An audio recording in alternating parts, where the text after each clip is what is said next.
he's losing his clout, fam, because last year you had Zelensky. He had a packed house in Congress. Everyone cheering for him on both sides of the party. Nancy Pelosi saying it's an honor to have the great Zelensky here. AOC cheering in the background, right? He went from that congressional address to having a backdoor meeting with a few select senators. So he's losing clout, fam. And polls are showing that people are turning against this. Republicans are calling it out. But during this meeting, I want you guys to know the Biden administration approved of a $325 million arm package, which includes more cluster bombs. So more cluster bombs to save the democracy of Zelensky. You know, the democracy with all the opposition parties are banned. Opposition media is banned. Yeah, collective bargaining is banned. All leftist parties are banned. Democracy. I'm gonna move through this here because I'm gonna show you guys the reaction that some senators had after the closed door meeting. And CJ, what did I tell you guys months ago? If you guys think this Ukraine debate was interesting months ago, wait until the election fires up, fam. Wait until this giant elephant in the room that everyone been ignoring for a long time. The fact that there's a significant minority. It is a minority because many neocons and Republicans are all for the Ukraine war funding. But it's a significant minority enough to really start blocking shit. To really start a political debate. Like if you had a mainstream Republican presidential candidate that was for Ukraine, then you might be able to ignore the issue. But guess what Trump is doing? Trump is watching Tucker Carlson. Yes. Trump is following Matt Gaetz. And he's the leading presidential candidate Trump gonna go to them trending topics. He's gonna be like, y'all want what? Y'all don't like Ukraine? Man, I don't like that shit either. That's exactly what yes. And if anything, we all know Trump is not intellectual. If anything, this nigga Trump is like, fuck Ukraine because Biden funded more. Because we know he funded Ukraine as well. So Trump is doing this out of spite, man. Like, but I'm all for it. I don't care why he's doing it. He said, y'all ain't show up to my impeachment. I'm over here trying to help y'all motherfuckers out. And y'all ain't show up to help me out in this impeachment ceremony. Fuck Zelensky.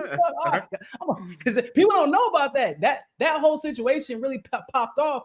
The same time Biden entered the race was actually the same time in around March where Trump had worked with Zelensky to expose the entire Obama administration and their dealings with Ukraine. So Trump ended up catching the fire because of that shit. And Zelensky didn't even come to like, he said that Trump wasn't guilty, man. He didn't believe me about shit, but he didn't even come like to testify because he was trying to, probably save his own ass. But knowing Trump, he remembered that shit. He remembered that shit. He vindictive. That's a vindictive motherfucker. Yeah. Yep. So this is the reaction from the senators after their closed door meeting with Zelensky. You guys gonna see the neocon Republicans once again, the majority who support the Ukraine war, their reactions versus the reactions of the neoliberals, and then we will respond because there's gonna be a lot of bullshit here.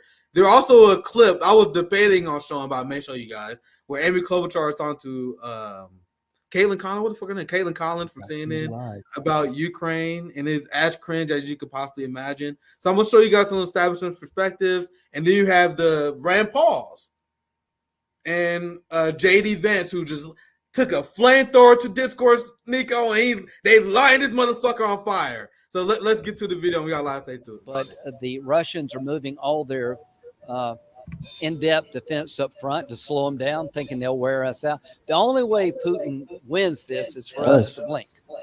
He is going to lose. He is going to lose. Yeah, I'm glad he caught up on that, Nico. He's saying us. But I was told that we are conspiracy theorists, Nico, and we say that we are fighting a proxy war in Ukraine, though. They say, "Oh, we're not fighting a proxy war." Meanwhile, he like us, and we do this against. Yeah, he made sure to let you know. He said us the first time. I'm like, oh, did he just slip up? No, he said it. He meant it. Mm-hmm. They say it all the time. Yeah, you still got dumb NATO leftists that say, "Oh, you can't say we're not in a proxy war." Fuck out of here. Anyway, let's continue. To blink.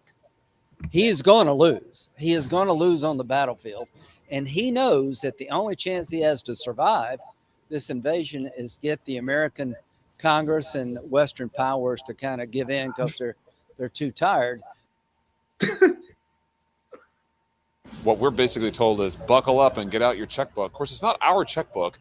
And can I just say, by the way, I'm sick and tired of hearing all of these people in that room for the administration applaud Congress for being so generous. This isn't our money, for heaven's sake. It's not we're not being generous. God damn all of you motherfuckers for making me say Josh Hawley is right on this issue. My senator, Oh my my God. unhinged GOP senator. Democrats are so unhinged. They are so ridiculous. They are so extreme that they're allowing this motherfucker to be right on the issue. And he has And he looked dead ass serious too. He looked so serious. He like, mother, this ain't even our money. Why are you Yeah, Josh Hawley dead ass has been his votes He's been out have talking been about against the war for a while now. Yeah.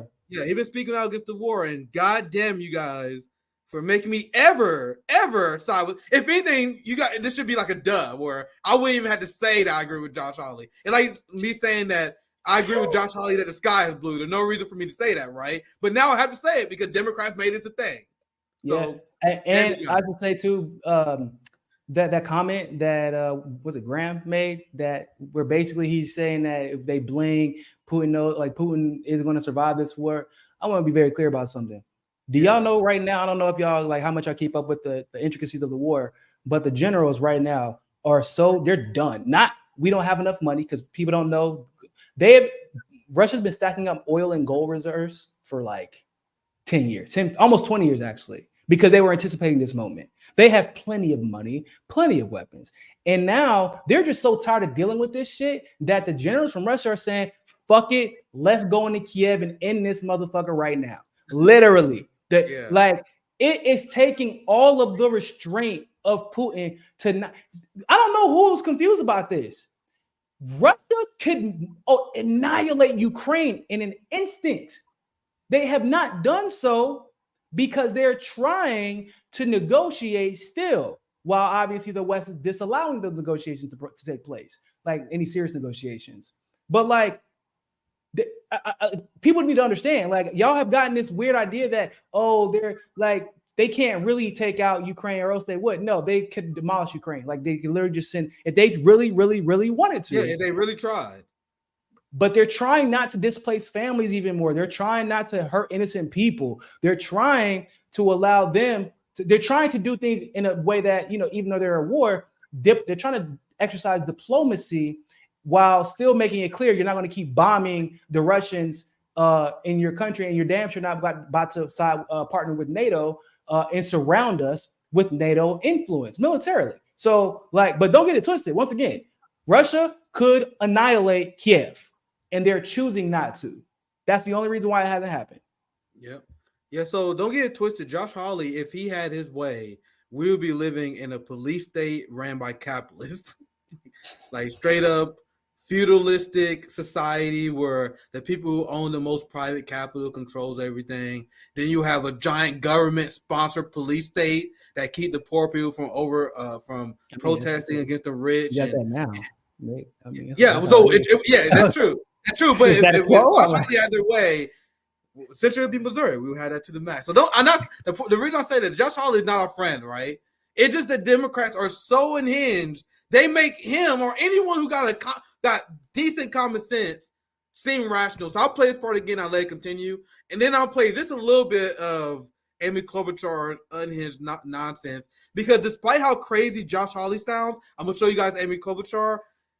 He sounds like a completely intellectual, rational man compared to that unhinged psychopath Amy Klobuchar on this issue. Anyway, let me play this and we move to that part. Your checkbook. Of course, it's not our checkbook.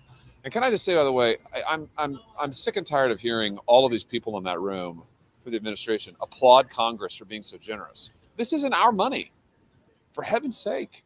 We're not being generous. It's the American people's money. And they spent $115 billion of it. And so far they have basically nothing to show for it. It's very clear that if we were to have a government shutdown or to pass a CR with no Ukraine aid, that the effect on Ukraine would be very quick and devastating. We cannot let Putin win. Without aid, Ukraine could run the very strong risk of being defeated. Oh, Chuck Schumer, you sweet summer child. You really think the Pentagon was going to allow a government shutdown to stop this war with Russia?